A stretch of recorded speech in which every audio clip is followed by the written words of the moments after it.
দেশনেত্রী বেগম খালেদা জিয়ার জানাজায় লোক সমাগমের অংশগ্রহণ দেখে বিশ্বের অনেক দেশ অবাক। এন্ড কি আওয়ামী লীগের ফ্যাটও কামড় ধরে গেছে। স্বৈরাচার হাসিনা 17 বছরে বেগম খালেদা জিয়াকে অপমান লাঞ্ছিত অনেক কিছুই করছেন। বাংলাদেশের জনগণ খালেদা জিয়ার জানাজায় অংশগ্রহণ করে বুঝিয়ে দিয়েছেন যে বাংলার জমিনে বেগম জি একজনই হয়, মানবতার ফেরিওয়ালা, দি অরিজিনাল দেশপ্রেমী ছিলেন বেগম খালেদা জিয়া। খালেদা জিয়ার জানাজায় অংশগ্রহণ করছেন বিশ্বের অনেক দেশের পররাষ্ট্রমন্ত্রীরা অ্যান্ড ভারত, পাকিস্তান, ভুটান, মায়ানমার, শ্রীলঙ্কা এসে বেগম খালেদা জিয়াকে শ্রদ্ধা জানাইছেন। ডক্টর ইউনূস দেশটাকে উন্নত পর্যায়ে নিয়ে গেছেন। এত বছর ভারত মনে করছে বাংলাদেশ আমাদের কাছে ঠেকা।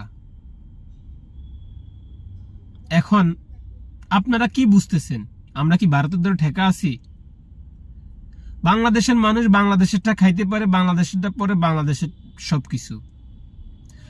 ভারত যদি আমাদেরকে বিচ্ছিন্ন করে, আমরা ভারতকে বিচ্ছিন্ন করি, ভারতের কিছু যা আইবে আসবে না, আমাদের কিছু যাবে আসবে না। কারণ মাঝখান দিয়ে 54 বছরের সম্পর্কটা নষ্ট হয়ে যাবে। বাংলাদেশের মানুষ চায় না যে 54 বছরের সম্পর্ক নষ্ট হোক। আমরা ভারতবাসীকে একটাই অনুরোধ করতেছি যে বাংলাদেশের যেই সরকার আসুক, আপনি সেই সরকারের সাথে বন্ধুত্ব করেন। আওয়ামী লীগের সাথে বন্ধুত্ব করা লাগবে কেন? বাংলাদেশের মানুষ তো আওয়ামী লীগকে ভালোবাসে না। তাহলে আপনারা বাংলাদেশের মানুষকে ভালোবাসতে হবে।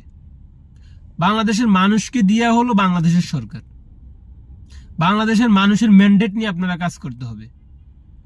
বাংলাদেশের মানুষ স্বৈরাচার হাসিনাকে স্বৈরাচার বলতেছে, আপনারা তাকে আশ্রয় দিয়া প্রশ্রয় দিয়া লালতেছেন, পালতেছেন। এটা তো বাংলাদেশের মানুষ মানতে পারতেছে না।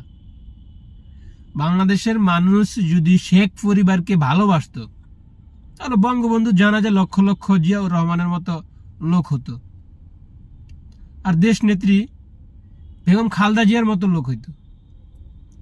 এই জানাজা অংশগ্রহণ দেখে বোঝা যায় যে বাংলাদেশে কার জনপ্রিয়তা বেশি।